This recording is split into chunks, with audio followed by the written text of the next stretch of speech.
1 ফেব্রুয়ারি পবিত্র শাবান মাস শুরু হয়েছে। 14 ফেব্রুয়ারি দিবাগত রাতে শবে বরাত, লাইলাতুন নিসফু মিনাশ শাবান। রমজান শুরু হবে সম্ভবত মার্চের 2 তারিখ থেকে। শাবান মাসের গুরুত্বপূর্ণ কিছু আমল আছে, যেটা রমজানের পূর্ব প্রস্তুতি। শাবান মাসের 13-14 তারিখে আয়ামে বীজের রোজা রাখা হয়। আল্লাহ রাসূল সাল্লাল্লাহু আলাইহি সাল্লাম 13-14 এবং 15 তারিখে আয়ামে বীজের রোজা রাখতেন।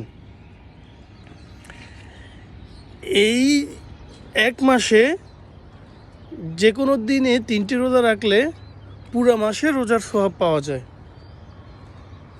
কেননা প্রতিটি ভালো কাজের সওয়াব 10 গুণ পর্যন্ত আল্লাহ তাআলা বৃদ্ধি করে দেন এই মাসে।